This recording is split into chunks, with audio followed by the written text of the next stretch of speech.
Наступило время, когда молчание – это предательство.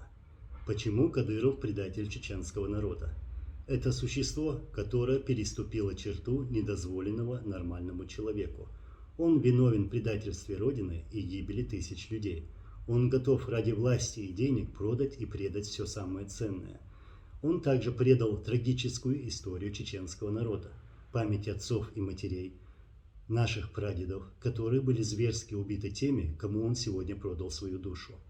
Кадыров – предатель, который в угоду Путину, убийце чеченского народа, обвинил в насильственной депортации чеченцев в Сибирь и Среднюю Азию в 1944 году, а также двух войн, начатую Ельциным в 1994 и Путиным в 1999 году, самих чеченцев.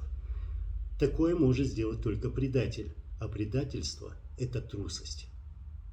Сегодня празднуем, мы должны праздновать. Мы живем в правовом государстве России, это выбор нашего народа, и все равно мы говорим и заявляем всем, это были наши ошибки нашего народа и выселения, и первой кампании, и вторая кампания.